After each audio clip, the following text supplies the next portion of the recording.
Hello student, myself doctor Shweta Bharti. हमारे previous video में student हमने प्लेटीहेल्मिन्थेस के फैसियोला हिपेटिका के बारे में स्टडी की। आज के इस वीडियो में हम स्टडी करने जा रहे हैं टीनिया सोलियम के बारे में। देखिए स्टूडेंट, टीनिया सोलियम जिसका कॉमन नेम टेपवर्म है, और हमें ये ध्यान रखना है कि इसका जो प्राइमरी होस्ट है यानी एडल्ट स्टेज रहती है वो मैन है, और सेकेंडरी होस्ट जिसमें कि लार्वल स्टेज रहती है वो पिग है। हमें सभी के जब हम पैरासिटिक एनिमल के बारे में स्टडी कर रहे हैं तो हमें इसके होस्ट जानने बहुत ज़्यादा ज़रूरी है स्टूडेंट। अब देखिए, आज के हमारे मेन कंटेंट रहेंगे, हम इसकी एक्सटर्नल मोर्फोलॉजी देखेंगे, एक्सक्रीटरी सिस्टम की स्टडी करेंगे, नर्वस सिस्टम की और रिप्रोडक्टिव सिस्टम की स्टडी हम यहाँ पे आज करेंगे। देखिए स्टूडेंट, आपको ये एकदम इस तरीके से सेगमेंटेड वर्म दिखाई देता है, सेस्ट्रोडा का एनिमल है स्टूडेंट। अगर हम इसके एक्सटर्नल फीचर देखते हैं तो आप ये देख सकते हैं कि इसमें आगे की साइड आपको थोड़ा सा हेड लाइक पोर्शन दिखाई दे रहा है जिसको हम स्कोलेक्स बोल रहे हैं। उसके पीछे नेक प्रेजेंट है और उसके बाद पूरे जो प्रोक्लेटिड्स हैं उसकी एक चेन प्रेजेंट है जिसको हम स्ट्रोबिला कह रहे हैं। और ये जो एक एक प्रोक्लेटिड है ये 3 टाइप के होते हैं।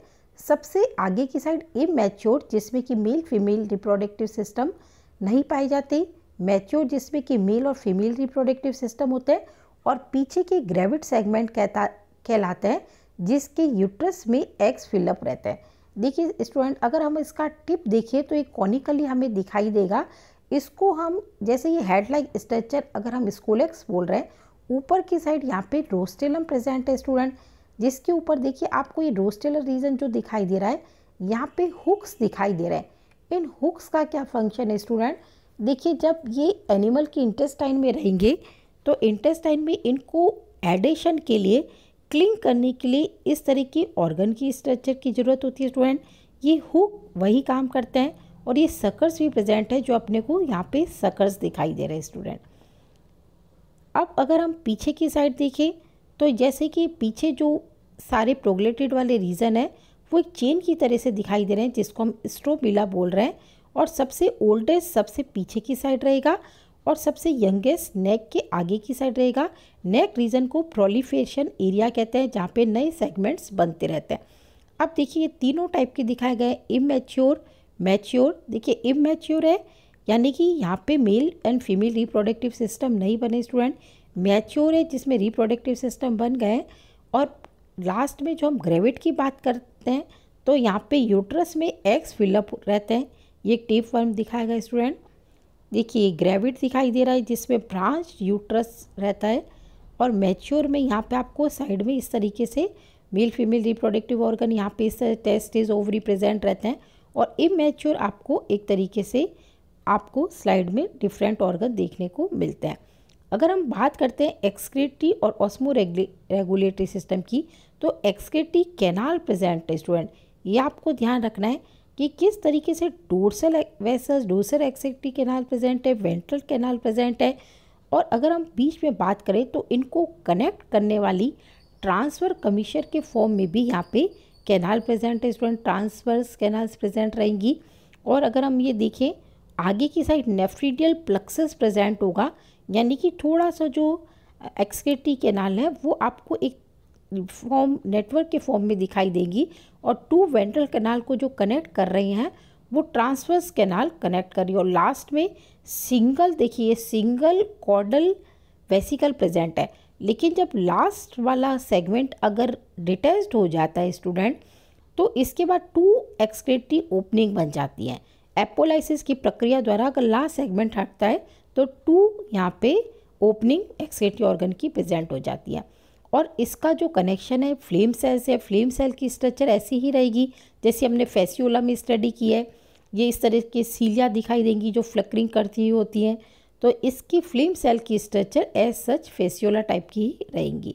अगर फिजियोलॉजी में देखें तो देखिए हाइड्रोस्टैटिक प्रेशर सीलिया मेंटेन कर रही है यहाँ पे। और अगर हम नर्वस सिस्टम की बात करते हैं तो देखिए नर्वस सिस्टम में आपको जो स्टडी करनी पड़ेगी, यहाँ पे 3 pair of the longitudinal nerve present है। 1 pair dorsal, 1 pair ventral and 1 pair lateral longitudinal nerves. ये आपको दिखाई दे रही है पीछे की साइड 3 पेयर्स। आगे की साइड में यहाँ पे टोटल 8 नर्व्स रहती है स्टूडेंट। 4 एंटीरियर साइड में इस तरीके से निकल रही हैं, जो कि ये कमीश्योर इस एरिया से निकलती हैं, और 4 बाकी की इस साइड से। तो आगे एक रोस्टेलर रिंग बनती है, ये आपको ध्यान रखना है। नर्वस सिस्टम में रोस्टेलर रिंग प्रेजेंट होती है, यानी कि रोस्टेलम रीजन में ये प्रेजेंट होता है। अगर रिप्रोडक्टिव सिस्टम की बात करते हैं तो देखिए, अगर हम इसको देखते हैं तो ये भी हर्माफ्रोडाइट है, यानी कि male and female reproductive system एक ही एनिमल में प्रेजेंट है। यहाँ पे आपको इस तरीके से दिखाई दे रही है ओवरी, और जो टेस्टिस है ये एकदम जो बिखरे फॉलिकल के फॉर्म में, फिर ये अटैच्ड होके इस तरीके से आते हैं और कॉमन जेनाइटल एट्रियम है। ये जो येलो कलर का आपको दिखाई दे रहा है, ये यूट्रस है, जो बाद में एग से फिलअप रहता है, और मैच्योर सेगमेंट में बाकी सब ऑर्गन डीजनरेट हो जाते हैं। सिर्फ ये जो यूट्रस है यही एकदम ब्रांच्ड फॉर्म में फैलता है और कैप्सूल फिलअप रहते हैं। इसको तब ग्रेविड सेगमेंट कहा जाता है स्टूडेंट। वॉज डिफरेंस प्रेजेंट है, सीरस प्रेजेंट है स्टूडेंट। जेनाइटल एट्रियम कॉमन है, जिसमें मेल फीमेल की ओपनिंग सेम है। ओवरी प्रेजेंट है स्टूडेंट, जो आपको दिखाई ये ओवरी है, और ओवरी को कनेक्ट करने वाली इस तरीके से इस्थमस प्रेजेंट है। नीचे ऊ टाइप प्रेजेंट है। विटेलाइन ग्लैंड्स पाई जाएंगी स्टूडेंट, जो कि शेल फॉर्मेशन का काम करेंगी। यूट्रस होगा जो ब्रांच्ड होगा, जिसमें कैप्सूल यानी एग्स फिलअप रहेंगे। और लाइफ हिस्ट्री की बात करें तो देखिए, आपको ये ग्रेविड सेगमेंट दिखाई दे रहा है इस तरीके से। कैप्सूल फॉर्मेशन होगा, यानी एग के ऊपर जब शेल बनता है तो उसको कैप्सूल बोलते हैं। इस तरीके से कैप्सूल प्रेजेंट होंगे।